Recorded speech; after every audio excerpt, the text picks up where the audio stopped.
Hello and welcome back to Warcraft Daily for today, the 22nd of April 2014.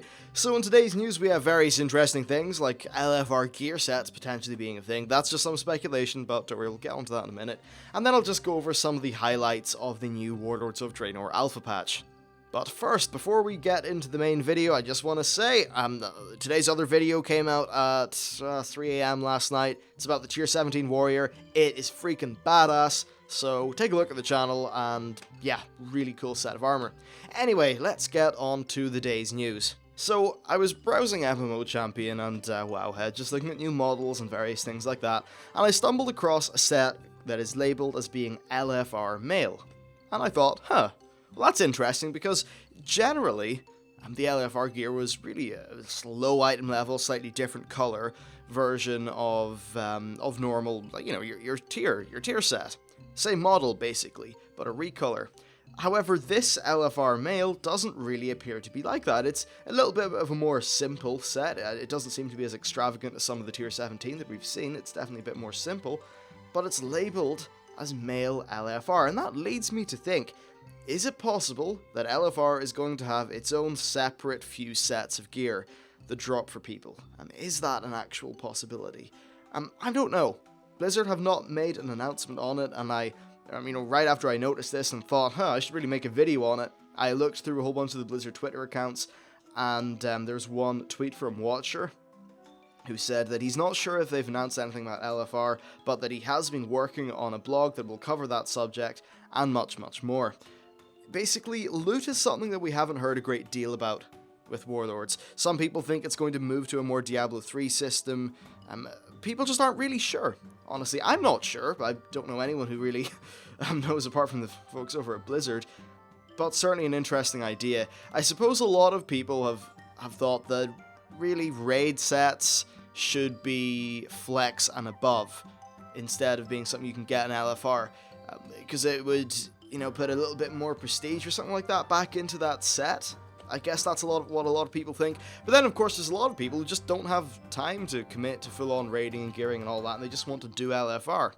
So there's a bit of an interesting thing there. There's two different player bases, and before I talk more about that, just one little thing to mention as a reminder is that the relative difficulties and things are going to be shifted up quite a bit. So the intended gear progression for an LFR person in Warlords of Draenor is going to be, you hit level 100, then you go and do normal dungeons, and then you move from normal dungeons into looking for raid. And Blizzard have described themselves looking for raid as a little bit more of a tourist mode.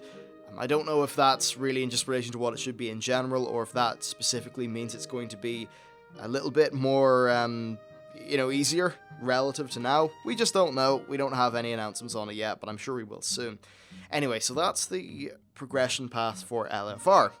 The progression path for normal and flex raiders is going to be a little bit different. You start off, you hit level 100, that's all good, and then you move into heroic dungeons. Well, maybe you do a few normals to get yourself into heroics, but you go into heroic dungeons, which are going to be harder than Mists of Pandaria heroics. Warlords normals will of course be roughly the same difficulty as Pandaria heroics.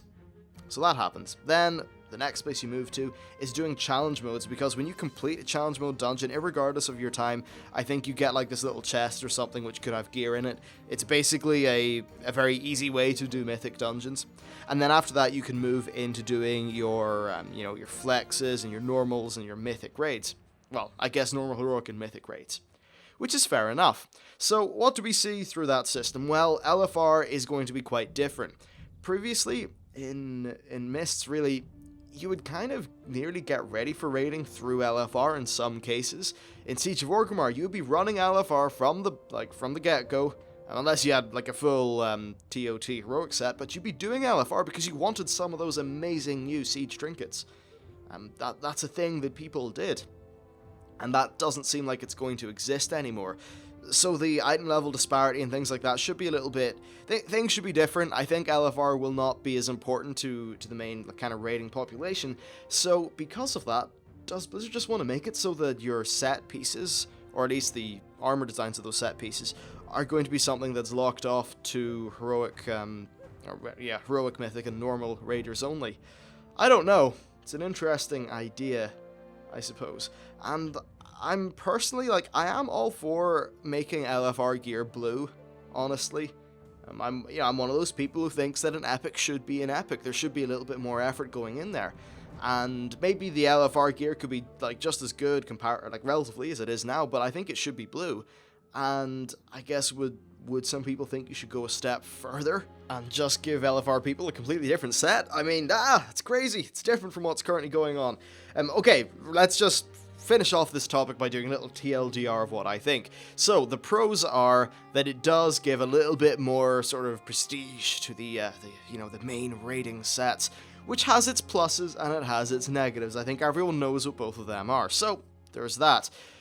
I guess the negative, though, is it could sort of miff a little bit of the LFR population. So that's a problem.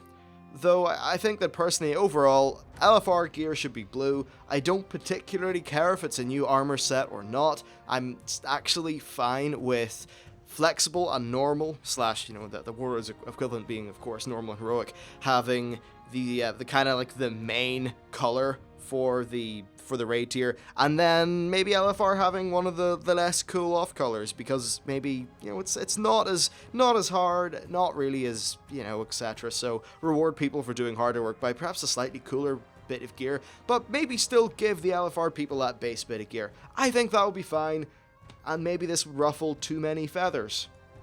I'd love to hear what people have to think though, so do let me know down in the comments. Alright, so let's move on with today's show and talk a little bit about the patch highlights for the recent patch to the alpha. So there was a recent patch to the alpha, in case you didn't know, and they did their first broad numbers pass. This was ultra ballpark according to Celestalon on Twitter, and honestly, don't look at the numbers. They're absolutely, completely, totally meaningless. You're not going to get any useful data from them at all. It's all to do with internal, like, Blizzard testing and stuff with their employees. You don't have the context. You don't know what their plans are. Those numbers are just not there. They're not, don't know. So, with that said, let's talk about some of the actual things that we did see. So first of all, garrisons.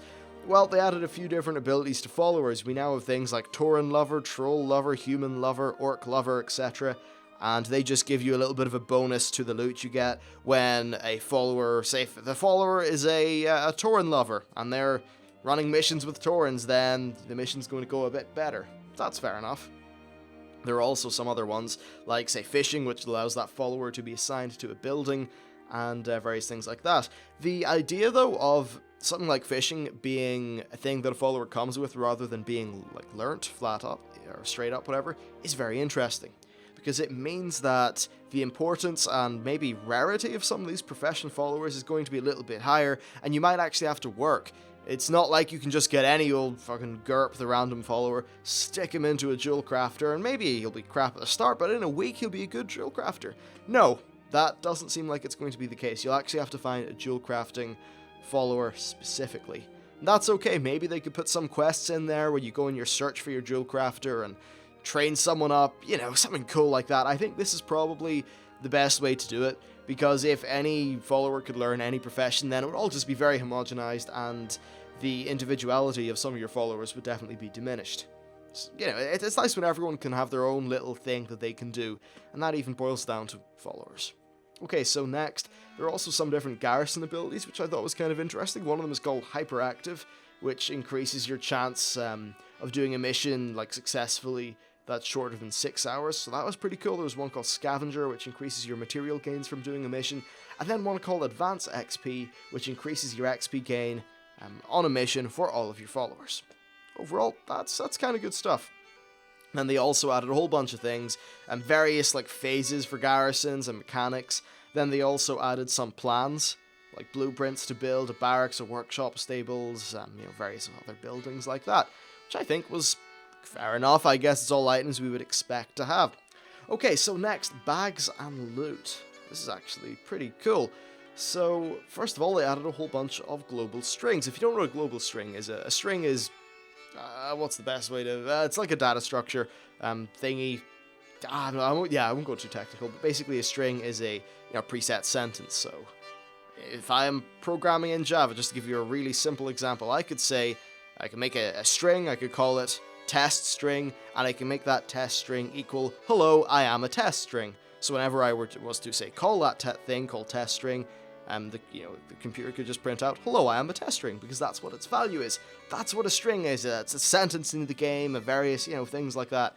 If you, I don't know, try to queue for LFR and you get kicked out of the group or something, or, and a sentence pops up, that's what a string is. So they added a few global ones that have got to do with trade goods, auto-sort, equipment, junk, and things like that. So there's one called bag filter trade goods, bag filter auto-sort, bag filter equipment, and bag filter junk. What does that mean? Well, of course we don't know because we don't have solid announcements, but what it certainly very heavily suggests is that our bags will actually be sortable. Now this is a feature that numerous add-ons have done for quite a while, but having it in there with the base UI is very nice. Sometimes you have these times when you look at your bags and you think, oh, I couldn't even be bothered to go to a vendor to sort this thingy out because it's just such a mess. Well, if you can at least sort things and have all your epics, all your trades thingies, your greys, and have all that sorted out, then it's going to be a lot easier to deal with what's in your bags, even if your bags are completely full. So I think that's a really fantastic feature, and I'm very glad that they're at least thinking of putting that in. And then they also added a whole bunch of fish parts, actually, that are all stackable. I think stackable up to 100 based on some of the things that we've heard. And then just in terms of some other things that have been added, there was a new bandage called the Medicine Soaked Bandage. There's a new battle pet called the Iron Starlet. Mage has got a new polymorph which turns things into a peacock. And just various other things like that. Overall, an interesting enough set of patch notes.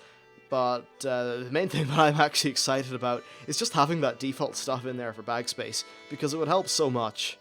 So anyway, yeah, that really is all of the stuff for today. Now, one thing I just want to say, today's other video actually came out at 3 AM. It's a look at the Warrior Tier 17. Guys, it looks amazing. Go check out the video. It's a really cool set. Anyway, that is it for today's video. Sorry if I'm sort of a bit sleepy and incoherent. Basically, I ended up staying up far too late doing that Tier 17 Warrior video. I got up late today. I have to rush this video out in time because, I want to keep my schedule. So, fun times. Anyway, thank you very much for watching, and I will see you next time.